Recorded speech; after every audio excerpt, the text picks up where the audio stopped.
Good afternoon, everyone.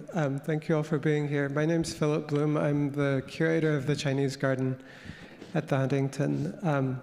I'd like to thank the Chung Family Foundation for sponsoring the Visiting Artist Program that's allowing us to bring Zheng Bo here. And I'd also like to thank the Justin Vanya Memorial Fund for sponsoring so many of our educational activities in the Chinese garden. Just before we begin, please take note of the emergency exits brightly marked in red in case anything disastrous happens in the next hour. So normally I would introduce our speaker, but today I thought I would ask that our speaker introduce themselves because I don't think I can do full justice. So Zheng Bo, what should we know about you before our conversation begins? Thank you for coming. My name is Zheng Bo. I work with plants. Maybe I'll say my family is from Yunnan, sort of the most biodiverse region of China. So I always say now I'm really becoming my mom as I get older. Turning to plants and sort of staying, she stays outside all the time, so now I'm also staying outside all the time. Yes. What's your day job? I teach, so people who have participated in the practice here, some people ask me if I teach Qi Gong. No, I teach art in the art school in Hong Kong, at the City University of Hong Kong. Thank you. So I thought we would just begin by talking about the work or the practice that you created for the Huntington. I know you've been describing it twice a day for the past 2 weeks, but just briefly, what are the exercises and why did you create them for this exhibition? So thank you for inviting me to the exhibition.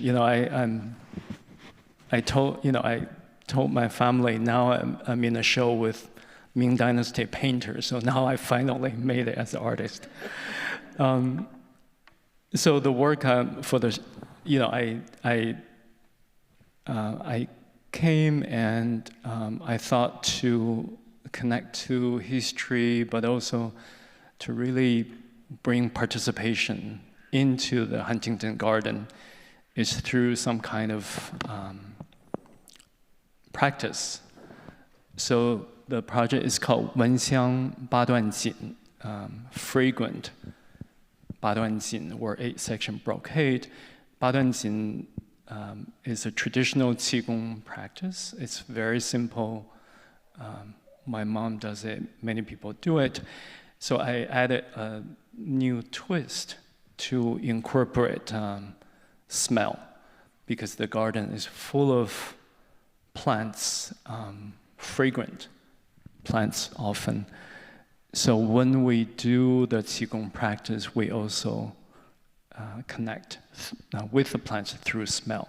So that's the sort of my contribution to this very long history of Qi Gong practice. Can you describe Qi Gong a little bit more? What's the point of it? How does it work? So maybe this is a clear picture. So Qi Gong is sort of a mind-body practice to really focus on Qi, which can be translated as matter energy. So of course we are living beings, even non-living beings have matter energy.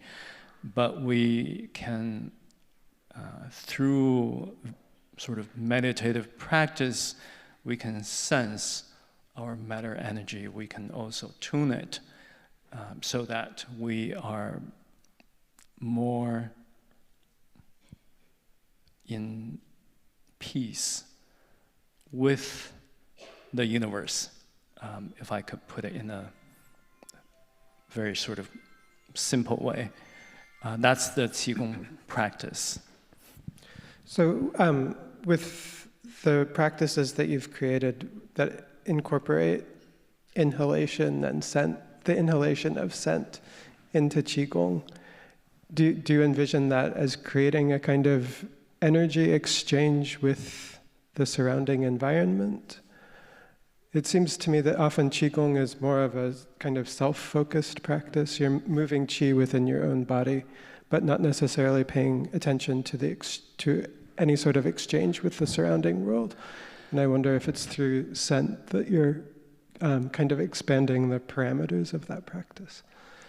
You know, I often think I'm not doing something new. I often think as artist, I'm sort of just returning things to its origin. So my guess is when this kind of practice started hundreds of years ago or even thousands of years ago, you know, humans, our ancestors did these practices in nature. And often these practices were inspired by nature, by plants, by animals. Now, because many of us live in urban environments, so we're completely cut off. When we do Qigong like this, often in urban setting, and it's very difficult to think about smell if you do this in a city, you know, like Los Angeles in the city, because you're just getting a lot of bad matter energy into you. So I think doing this in a garden or in nature is just returning it to its origin, to be in touch with plants around us. Yeah. So you once told me that you started learning Qigong during the pandemic, is that right? And you were actually performing exercises while masked indoors, and yet your teacher still talked about of course, the importance of breathing, but also possibly the importance of scent. Could you recount that? Yeah, thank you. You know, I actually, I kind of forgot because I started taking very basic lessons with a master in Hong Kong, and she lives in the North Point on Hong Kong Island. It's very densely urban, so she was teaching her apartment, like you were saying, we had to wear masks during COVID, but then she told me every time I inhale, I should smell. So it's kind of ridiculous, right? But now, here it makes a lot of sense, but yeah. That's great. So for the exhibition, when you go to the Chinese garden and you go into the gallery, we have the exhibition called Growing and Knowing in the Gardens of China. In that space, you're able to see a video that Zheng Bo created. I wondered if you could talk about the relation between the video and the physical practices that you've been teaching. How did you go about conceptualizing those two aspects of this project? Yeah, I'm actually very happy because this time I could do both as my contribution to the exhibition, not only a film like this, but also the actual exercise in the garden. Because I work as a filmmaker and I also do these participatory projects, I think this is the first time I actually do both. The film I think the film connects to other works I hope my film connects to other works in the exhibition. So it, is, and then after people see it, if the audience sees the film, they come out, then they can actually do the practice in person. So I think the film is a linkage between the practice and other works in the show. And this was made in Pingxi area in Taiwan. It's not a garden, but it's very garden-like. I think it's part of the inspiration from all Chinese gardens. It's just landscape like this. So I also hope that's a connection to the Chinese garden at the Huntington. Yeah. So, who is the performer, and how did you actually go about creating the film? So I've been doing work in Taiwan since 2016. So I worked with him. He's a theater actor. I worked with him in a different film before.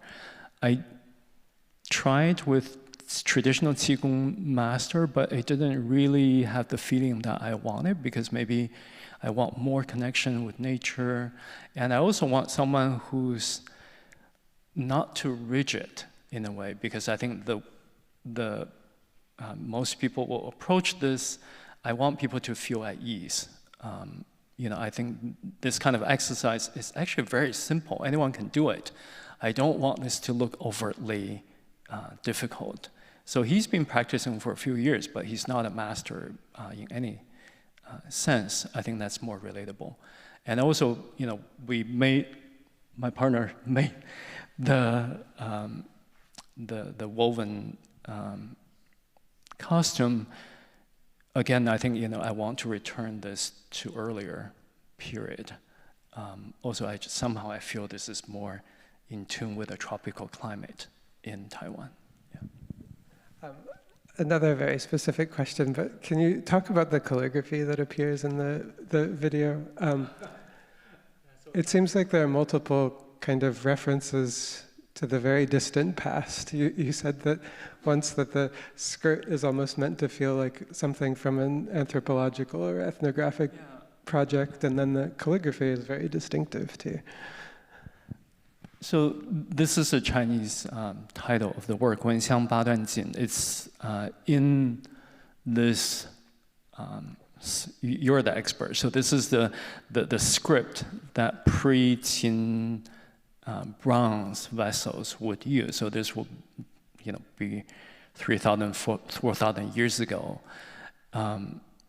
So I decided to use this script to also make it more archaic.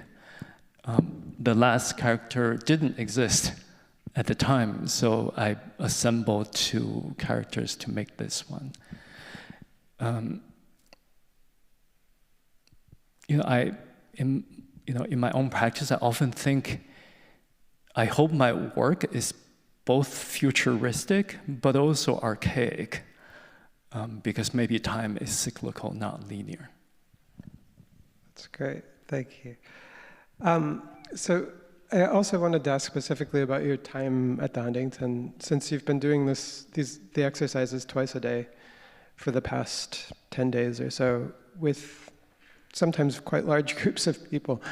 Has practicing the exercises with the public in the garden in any way changed your understanding of them? I know that you had a conception in mind when you came here and when you created the film, but I'm wondering how that has shifted, if at all, during your time here.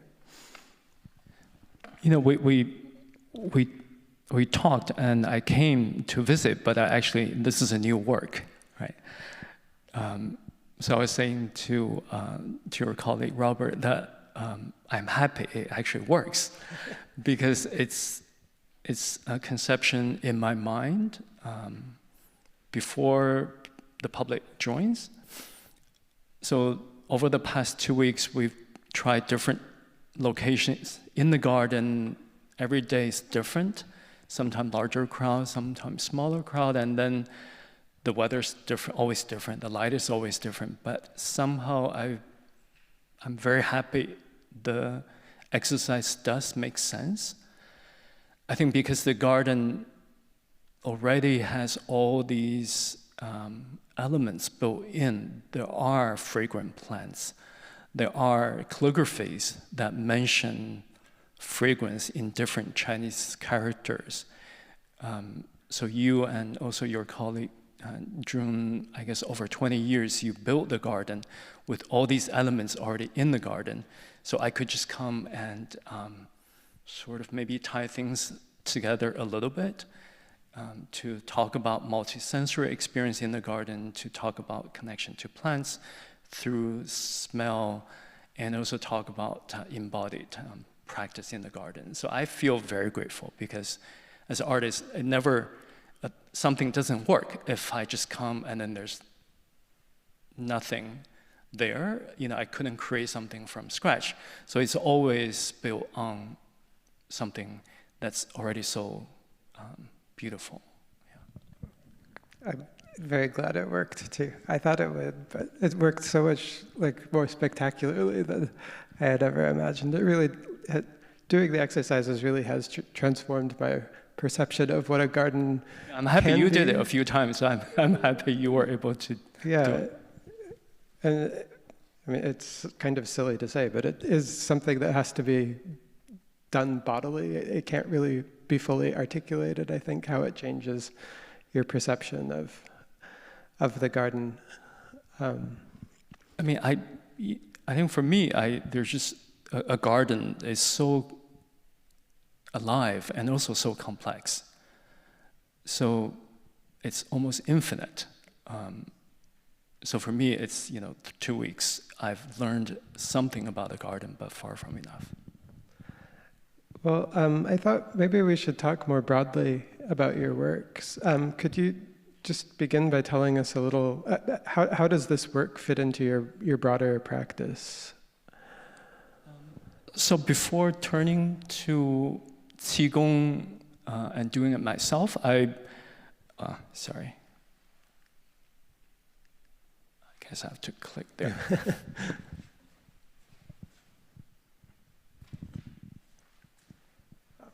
Great. So as I mentioned, I've been working with plants for past 12 years, and sometimes the work manifests as installations, often in public space. So like this is one work I did earlier this year in London at the Somerset House. It's also a public commission.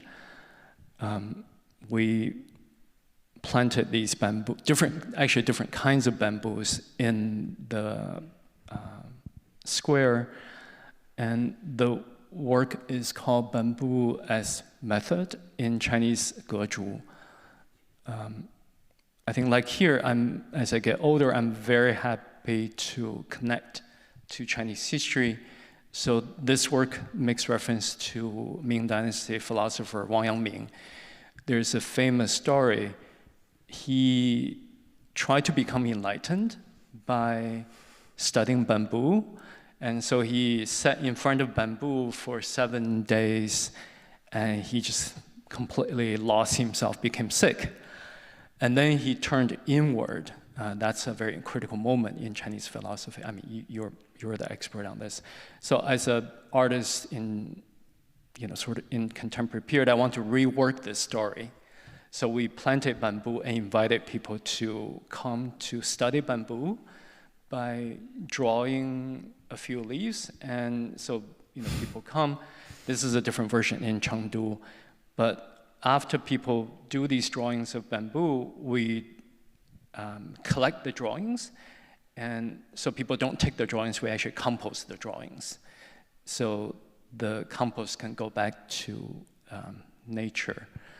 So it's sort of a way to rethink how do we become enlightened by studying plants, but with a contemporary twist. So often I would say,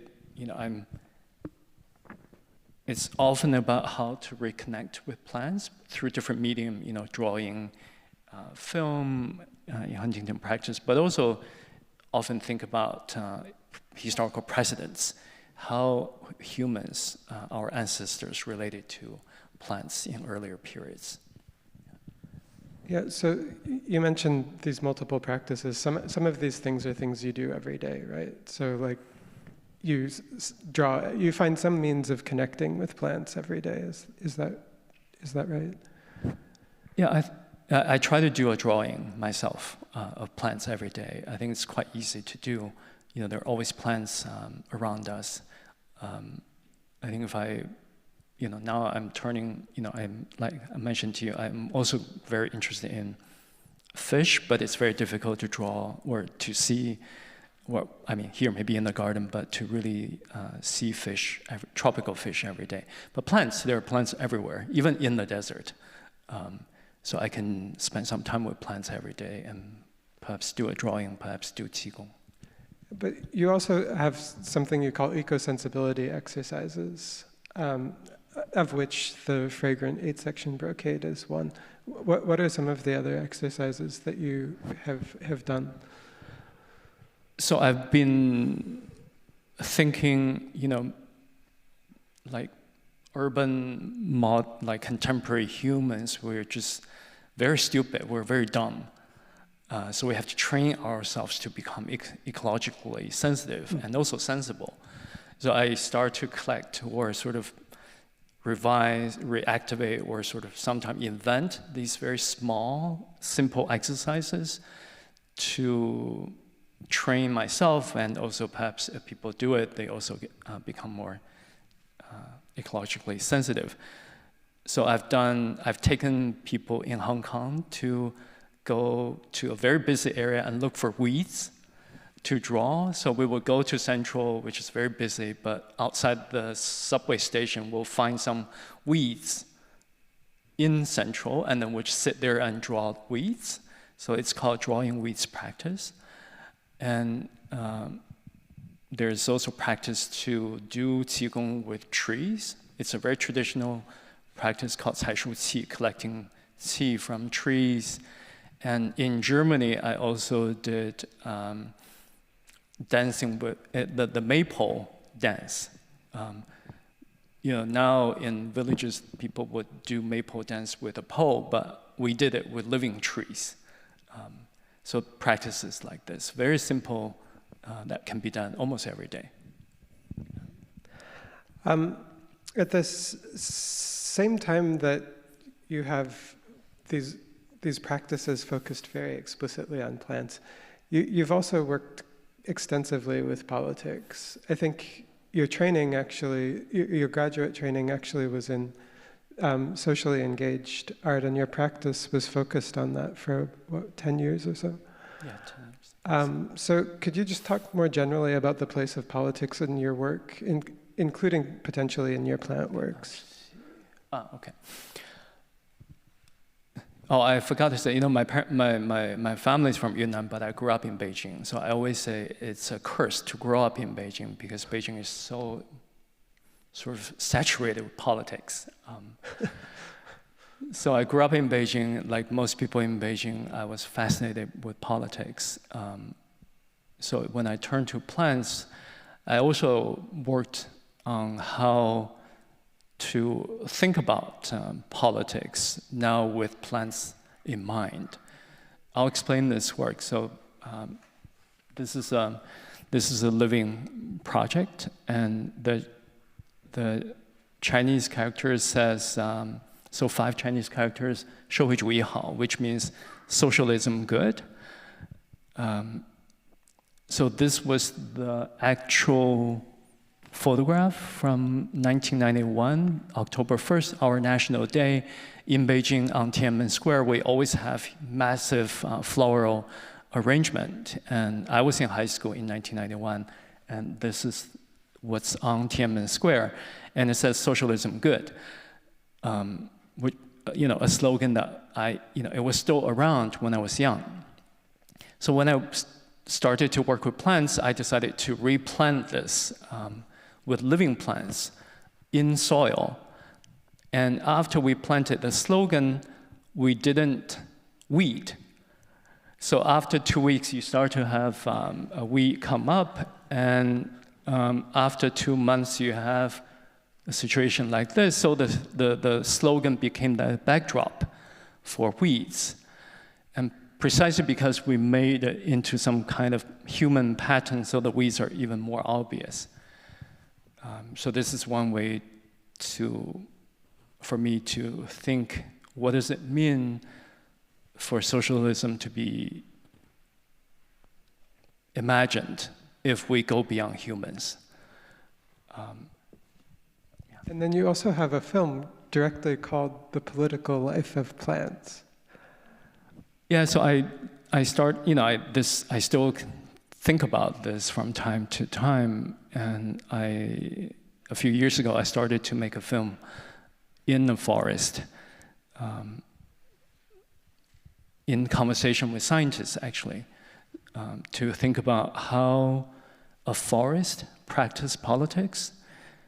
I think now there are books written about social life of plants, like Suzanne Simard's book on Finding the Mother Tree. I want to sort of push the discourse one step further, because I think plants are not only social beings, they're also political beings. They do make decisions, they practice governance in the forest, except maybe we don't understand how they do it. So the film is sort of the way to imagine and also learn and sense it. But to me, it's a very difficult project. I think it's a project that would take a lifetime to work on. Yeah. So is the film that you've already made just part one of? I made 2 chapters. 2 chapters. Yes, but I think it would take a long time. Yeah. You've also sometimes spoken about working with plants as a form of resistance, and I think you've sometimes alluded to the tradition of eremitism or retreat, reclusion in China as a kind of form of resistance. I wondered if you could just expand on that notion. In what sense is working with plants a form of resistance? And resistance to what? I think resistance in multiple ways. So I thought about this when I was sort of copying this book. So it says Shanghai Wild Edible Plants, Shanghai 野生食用植物. It's a book published in 1961 in Shanghai. I wasn't born yet, but my parents, they experienced the political movement, and then the famine followed in 1961. So the book was published in 1961 in Shanghai and also in Beijing, perhaps also in other cities in China, to think about how to survive the famine. So I learned about this book and then decided to make a copy. So this is the copy I made. The book contains 64 edible plants in Shanghai area. So I kind of was joking, I copied the book so I can remember it better in case something happens again. Maybe I can survive while other people can't. But I was able to show this work in Shanghai. It's a way to kind of talk about that history, but also perhaps to connect to our contemporary moment, because I do think we are experiencing climate crisis and ecological crisis. We now, instead of thinking about affluence, many of us are thinking about survival, but also how perhaps survival may not be the right term, but also to think about subsistence and how to live in a way that's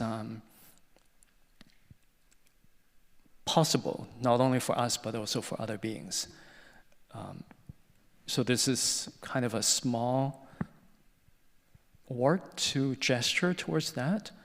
And, I mentioned this is in the exhibition, in your exhibition. So the Shanghai book from 1961 actually goes all the way back to this book in 1409, the first book on famine and plants, how people could survive with plants during famine. So I think we have been,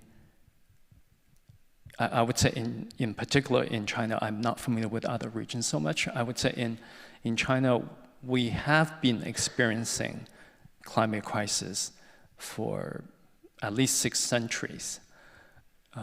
So I also think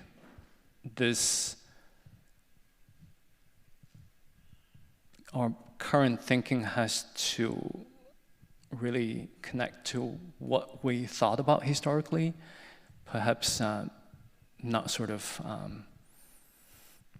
reinvent all the approaches that we address the crisis. This book, I think, which is featured in Growing and Knowing, is especially all of the books in the show are interesting, but this one is really interesting, I think, because to create it, the person who compiled it was a Ming Dynasty prince, and he and his team actually collected about 400 different species of local plants. They probably interviewed local farmers or peasants. They did ethnography, ethnobotany, and they assembled the plants in a single space that was functioned almost like a botanical garden, where they could research how to grow the plants, but also how to make them palatable. And as you say, there are so many examples of later famine food guides from throughout East Asia, but especially China, well into the 20th century. But in your comments just now, you did mention sort of the environmental movement. And I'm curious how you position your work in relation to that movement.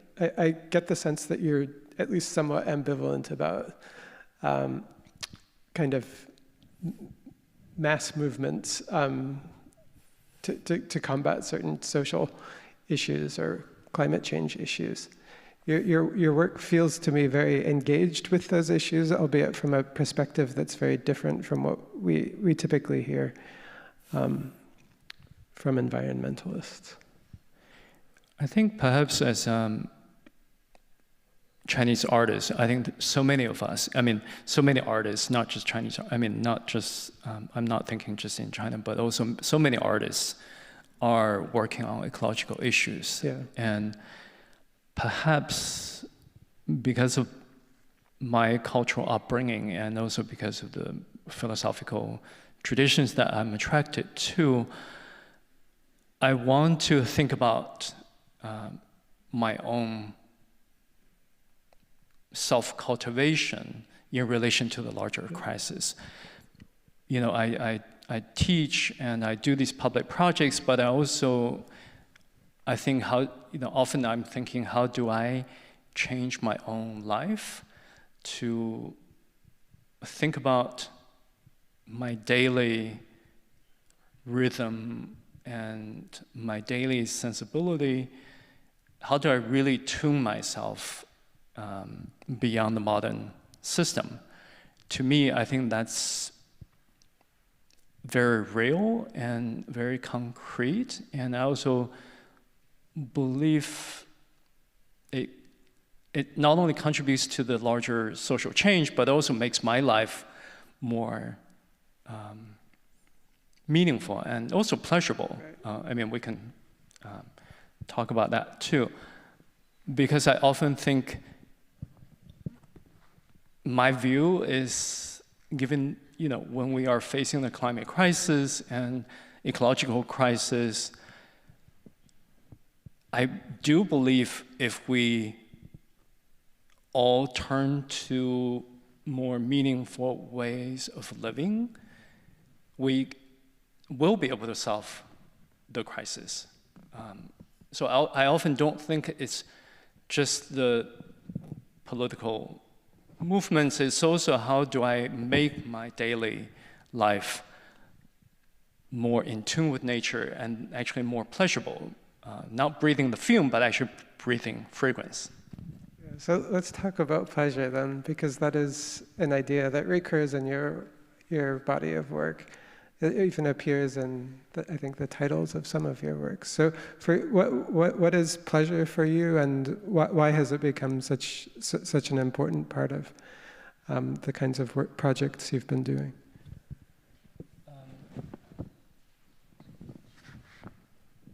So, to me, this is, I think, I imagine people here all love plants. Everyone loves gardens, and also loves forest. And to me, to be able to really hang out in the forest, and perhaps even dance naked in the forest when the time is right, and perhaps with music, and really connect, in this case, this is a Swedish forest with pine trees. To me, that's the most beautiful life. it may not be doable at the Huntington, but this is in the forest in Sweden, and we were there for a week doing this dance, and no other humans were around. And I would think this is the best possible life on this planet. This might be silly, but can you define pleasure for us? The reason I'm asking is that there is like a classical Chinese philosophical definition of pleasure. You're the expert, right? Right. I mean, like you give a talk about this. I can talk about that, but I can't actually talk about the pleasures of the forest. But in the classical sense, like pleasure is supposed to be something that's enduring, that creates a kind of relationship between the pleasure seeker and the pleasure fulfiller. And it's also supposed to have an ethical component. Like, it's not supposed to be a purely self-serving thing. Pleasure is not something that you do simply for your own benefit.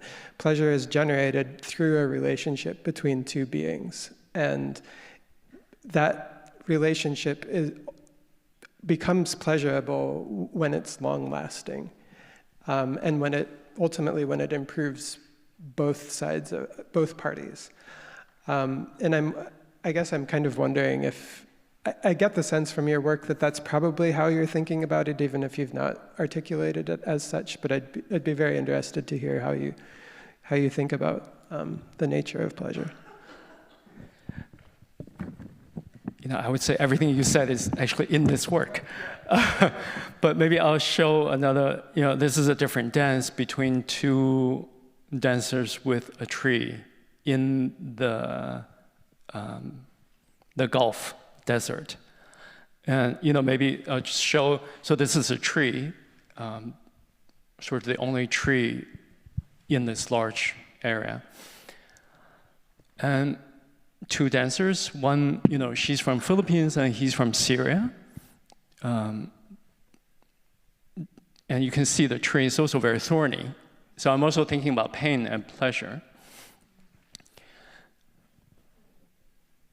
But to do a work like this with two immigrants, with a tree that's considered very local, to reimagine what does it mean to connect with local landscape? What does it mean for immigrants to connect with so-called native or even indigenous landscape? That's a very political issue.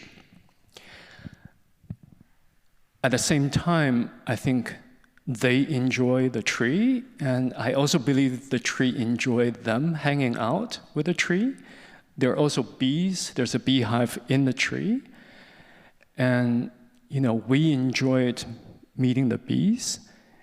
So I think, to me, perhaps even go beyond the discussion, your lecture, I would think maybe the pleasure is also more than human. Perhaps, classical Chinese philosophers also believe in this, right? So it's much more than the human world. It's actually the Tian Dao, where the pleasure, I firmly believe the pleasure is actually in this sort of small cosmos, not just in the human mind. Yeah. I'll show another work. I think it kind of maybe it's sort of a pleasure in a different. So this is a work I just did this year with again back in the Middle East with farmers. So with Pakistani farmers, they did a dance with the date palm. So they work on this farm in the UAE. They live there, they work there, and then they're so intimate with the date palm.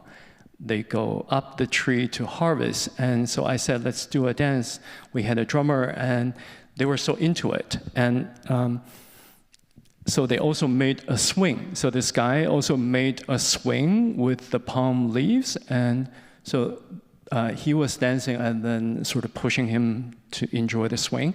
So they kind of, they're farmers, they're not professional dancers, but they love the tree, and when they had the opportunity to do a dance, they were so into it.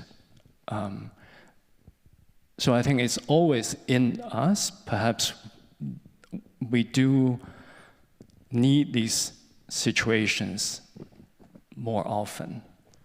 Yeah. So I think that might take me to the last question, which is, so you've been here for 2 weeks, and in a sense, you've almost literally been in residence. You've been taking naps in the garden. And I guess I'm wondering, given, you know the gardens very, very well by now, I feel like, and I'm wondering what sorts of things you think we should be doing in order to create opportunities, for people to have a potentially more pleasurable, or at least a more meaningful engagement with the gardens. Yeah, I think the gardener wouldn't be happy if people start to make swings out of the palm. Maybe not make swings, but dance around them, certainly. Yeah, I think the garden, like Huntington, to me, is very, very pleasurable in both the physical way, but also political. I would think we can also talk about, think about it as a form of politics. You mentioned I take a nap. So like for me, after lunch, I really just have to take a nap. So I will find different spots in the garden to take naps. And I also go around the garden to smell fragrant plants. So there's a palm, like we went after lunch today. It's a European fan palm.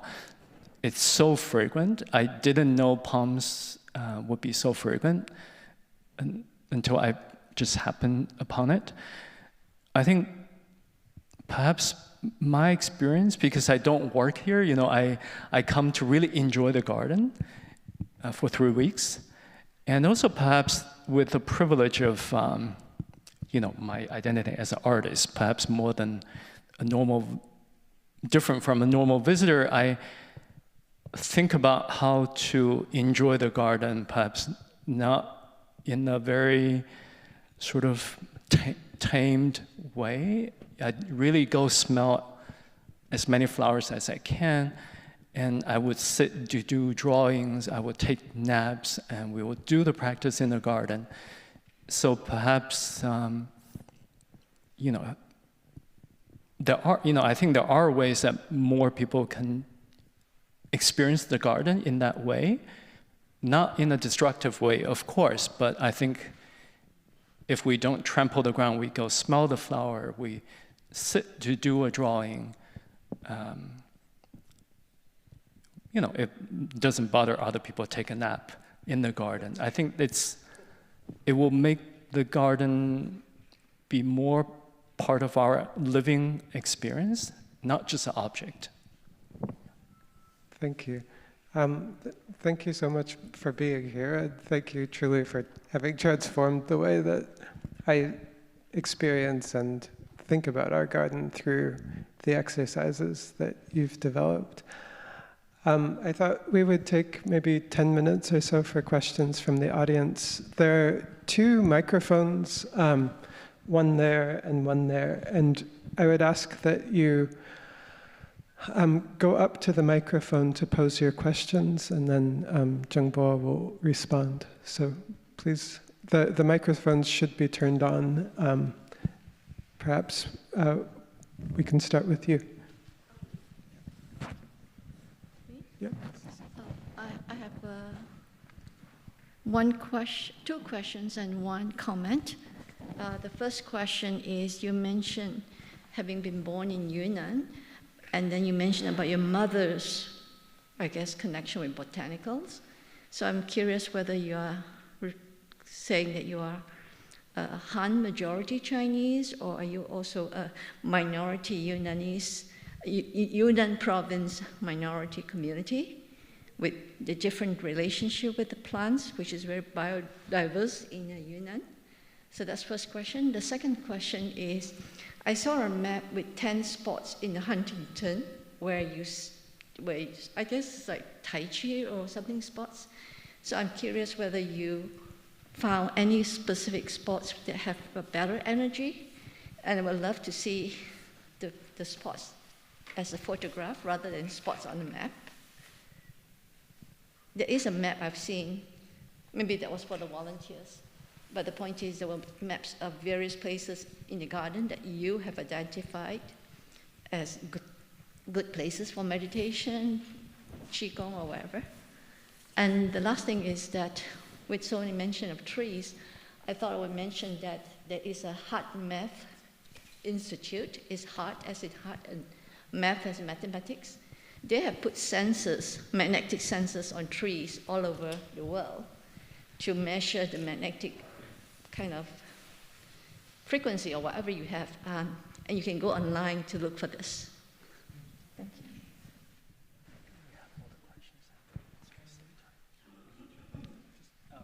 I'll try to be quick because we're going to do the exercise again at 3:30. So you asked my identity. I'm a hybrid. So I'm a Han and Bai hybrid, kind of like Magnolia alba. The second question, the spots in the garden with particular energy. Actually, I think a good Chinese garden like here, every spot is a good spot. Of course, I think you can also sense it depending on the day, your energy level. There are different spots perhaps that attract you at different moments. And also thank you for the comment. Yes. Hi, thank you. I'm wondering, looking back at some of your other work, it seemed like you have an interest in like old plants like moss and ferns, and you mentioned having an interest in archaic culture. Is there a relationship there? What is your interest in those plants? My life as a human is very short, and the plant kingdom is just so incredibly massive. So I've worked only with a few, like ferns and pines and date palms, and this time perhaps camellia and osmanthus. It's just by chance. But I think I try to enjoy as much as I can when I have the chance to get to know some plants. If I'm in Taiwan, I want to know the ferns because Taiwan is a hotspot for ferns, and also ferns are very important for indigenous history. I think here, because every time I come, the camellias are blooming, so I spend a lot of time with camellias. Yeah. Hi, thanks so much for sharing your work with us. Location seems to be so important and integral to all of your works. I'm really curious, when you were in conversation with the Huntington and choosing a site to do these Qigong exercises, what made you select the spot where you're at now, which is, I think, right underneath the oak tree, right? Which is I think it's the oldest oak tree on the Huntington property, but it's such an impressive sort of a conduit to nature, and I'm just wondering how that plays into like the site selection as you were deciding where to choose the Qigong practice. I use the verb to sense a lot. Earlier we talked about sensitivity, sensible. So I often say, I sense the place. I think we can all sense it if we calm down and allow time. I sense something, but I perhaps can't put it into words completely. Mm-hmm. Yes. But thank you for, you point out the tree. I didn't know it's the oldest tree on the ground. I think it is. But, I'm not sure if I'm right or not, but it's just very cool. Thank you. You also chose some spots that just were especially fragrant. Like one of the spots is by the redwoods. Those redwoods are always wonderfully fragrant. the oak tree always has, at least when you bend down, you always get that wonderful smell of drying leaves. And then we thought about, I think, also the withered lotuses and spots where there are osmanthus. Yeah, so this time, smell is very prominent for sensing, but there are also other aspects to how to sense a spot. Yeah. And, just to build on the same question, so, when you were in Taiwan, how did you choose the spots for the exercises? Yeah, it's it's so hard to put it into words. It really was, you sensed something in particular. I mean, I guess it's really, if I use Chinese, it's really 天时地利人和, right? So it's really start with the heavenly time, and then the place, and then the human harmony. Yeah. Oh, thank you so much. The naturalness of your movement within nature and what you have said today also reminds me of something that stood out to me in the exhibit. And I appreciated the fact that during the many years and centuries of hybridation, of experimentation with plants, and there was the question, even centuries ago, are we doing this too much? Which I tend to feel, because I like things to just happen naturally and in nature, but that's my preference. But what is your reaction? To me, there's a parallel in thinking there, and how much experimentation people do with all kinds of life and non-life. So. Yeah, I hope I heard it correct, but I think you kind of bring a very important point also related to politics earlier. Perhaps the idea of wu wei, and also 自然. So these are core ideas in Daoist thinking, and how do we do less coercive action? How do we act more according to the complexity of the 10,000 beings? I think that's precisely what I'm striving for. Yeah. Yes, thank you. We so many times don't pay attention to the fact that many of the solutions and good health are right around us and in us, right around us as it is. Thank you. Well, thank you all so much for being here. Zheng Bo will do the exercises, lead the exercises in the garden again in a few minutes. We can all, those of you who would like to do the exercises can walk down together. But please join me in thanking Zheng Bo both for the conversation and for your work at the Huntington.